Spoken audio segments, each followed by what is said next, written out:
नमस्ते, मैं doctor Sona Ghosh, working as an obstetrician and gynaecologist at Rana Hospital and Dr. Sona Infertility and IVF Center, Rapti Nagar phase 4, Gorakhpur.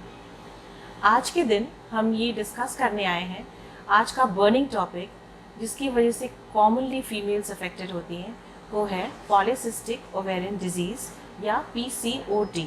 आजकल अक्सर OPD में मैं देखती हूँ कि हर 5 से 6 लड़कियों में एक लड़की आती है with the complaint of polycystic ovarian disease. ये एक डिज़ीज़ है जो कॉमनली यंग गर्ल्स या women of reproductive age group को कॉमनली असर कर रही है। अब कोई भी लड़की आती है इस तरह से प्रॉब्लम लेकर के, तो सबसे पहले उसकी कंप्लेंट्स तो जो होती है वो होती ही है, लेकिन वो मानसिक रूप से भी बहुत परेशान होती है। तो हमारे आज के सेशन का पर्पस ये है कि people should understand what is this disease all about. So continuing the session, सबसे पहले उससे भी पहले कि व्हाट इज़ पॉलीसिस्टिक डिजीज़, इसको जानने से भी पहले हमें जानना पड़ेगा what is a female menstrual cycle. इस मॉडल को हम लेते हैं, किसी भी फीमेल बॉडी के अंदर एक बच्चेदानी यानी कि यूट्रस होता है, एक fallopian tube left side, ovary left side, a fallopian tube right side and an ovary right side. जब भी कोई लड़की पैदा होती है तो ईश्वर उसे इस ओवरी के अंदर ढेर सारे एग्स देता है, लेकिन वो इनएक्टिव रहते हैं। जब वो 11 से 12 साल की एज ग्रुप में होती है तो हार्मोन्स के असर की वजह से ये ओवरी एक्टिव हो जाती है और ये एग्स ग्रेजुअली डेवलप करते हैं। हर महीने हार्मोन्स के इफेक्ट की वजह से इन फॉलिकल्स में से एक फॉलिकल बड़ा होता है जो कि ग्राफियन फॉलिकल बनता है, और उसमें से 14 से 16 दिन के अंदर अंदर एक एग रिलीज़ होता है। वो जो एग रिलीज़ होता है, अगर वुमन वो प्रेग्नेंट नहीं होती है तो अगले 14 से 16 दिन के अंदर वो मेंसेस आ जाता है। Because of the release of that egg hormonal changes आते हैं which leads to menstrual cycle. एक बार ये एग बनने की प्रक्रिया या रप्चर होने की प्रक्रिया लेफ्ट ओवरी से होती है, एक बार राइट ओवरी से होती है। इस तरीके से लेफ्ट राइट ये मासिक चक्र यानी कि 28 डे मेंस्ट्रुअल साइकिल चलता रहता है। अब जो हार्मोन्स इस एग ग्रोथ को स्टिमुलेट करते हैं, उनकी लेवल में अगर डिस्टर्बेंस हो जाए तो PCOD होने की संभावना होती है। द मोस्ट इम्पॉर्टेंट हार्मोन जो कि इसके लिए रिस्पॉन्सिबल है वो है ल्यूटिनाइजिंग हार्मोन और LH हार्मोन। ये एक ऐसा हार्मोन है जो कि ब्रेन के लेवल पे सिक्रीट होता है, और जब इसकी मात्रा बॉडी में बढ़ जाती है तो हर महीने जो एक एग बड़ा होता है वो नहीं हो पाता है। इनफैक्ट कोई सा भी एग पनप नहीं पाता है, और छोटे छोटे बहुत सारे एग थोड़े थोड़े बढ़ने लगते हैं, पर कोई सा भी एग इतना बड़ा नहीं होता है कि वो रिलीज़ हो जाए और रिलीज़ होने के बाद अगले 14 to 16 डेज़ में मेंस्ट्रुअल साइकिल आए। यानी कि ये ढेर सारे एग्स जो है ओवरी में जमा हो जाते हैं। इनफैक्ट इसीलिए इसका नाम पॉलीसिस्टिक ओवेरियन डिजीज़ पड़ा है, क्योंकि पॉली मतलब बहुत सारा, सिस्टिक मीन्स बहुत सारे एग्स जो कि सिस्ट के समान लगते हैं, और ओवेरियन डिजीज़ मतलब ओवरी की डिजीज़। इसीलिए इसका नाम पॉलीसिस्टिक ओवेरियन डिजीज़ दिया है, जिसको हम अल्ट्रासाउंड में ऐसा दिखता है कि जैसे इतने सारे सिस्ट हैं तो जैसे मोतियों की माला हो। So this is polycystic ovarian disease.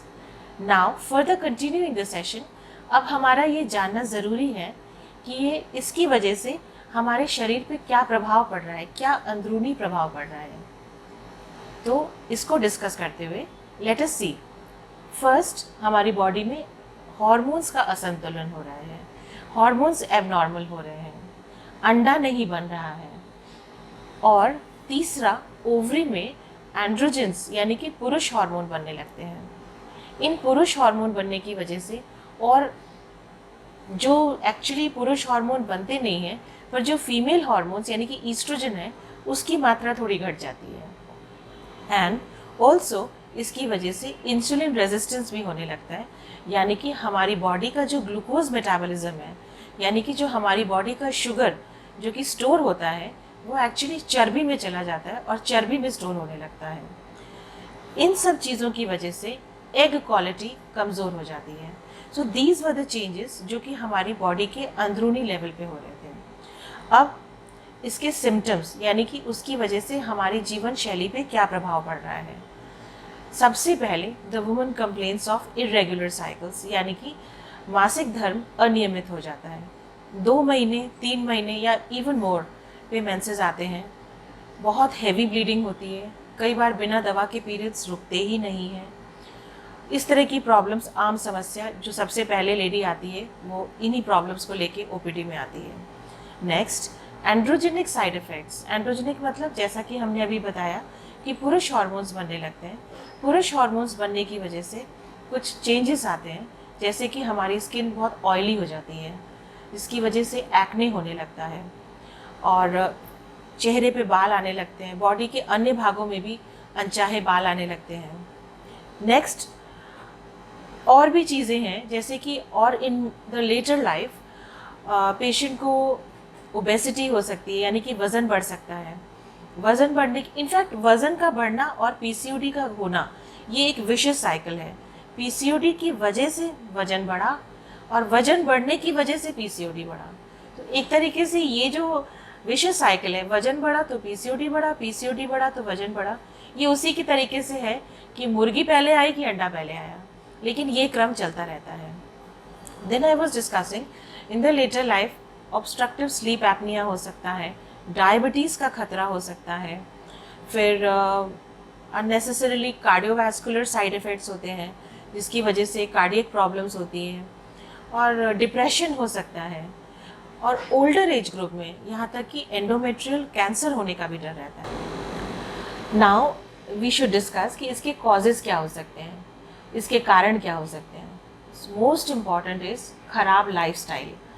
खराब लाइफस्टाइल से मतलब है कि अगर किसी का स्लीप पैटर्न डिस्टर्ब हो, या स्ट्रेसफुल वर्क एनवायरनमेंट या घर का एनवायरनमेंट स्ट्रेसफुल है, sleep pattern disturb like there रात तक जागना, देर रात तक पढ़ाई करना, या मोबाइल से काम करना, चैटिंग करना, मूवीज़ देखना, जिसकी वजह से किसी भी वजह से सर्केडियन रिदम डिस्टर्ब हो जाए।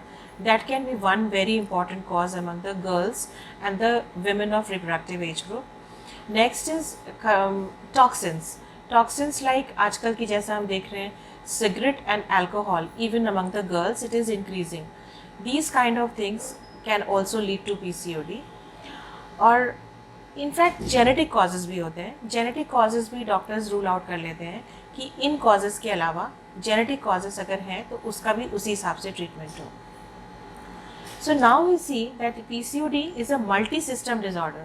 मतलब उसकी वजह से menstrual irregularity भी हो रही है, उसकी वजह से वेट गेन भी हो रहा है, उसकी वजह से अनचाहे बाल भी आ रहे हैं, और उसकी वजह से कार्डियोवैस्कुलर प्रॉब्लम्स यानी कि हृदय रोग, डिप्रेशन, एंडोमेट्रियल कार्सिनोमा, ये तमाम चीज़ें हो रही हैं। तो इसकी गंभीरता को हम सब समझें और इसको अंडरस्टैंड करें कि ये लाइलाज बीमारी नहीं है। It can be treated in the sense कि इसको अगर हम स्टेप वाइज और सिस्टमैटिकली ट्रीट करते हैं तो ये काफ़ी हद तक कंट्रोल्ड लेवल पे आ जाता है, and the women would definitely improve. पर अगर हम इस पे ध्यान नहीं देते हैं तो ये एक बड़ी समस्या बन सकती है। आज के सेशन के लिए फ्रेंड्स इतना ही काफ़ी है। Thank you so much.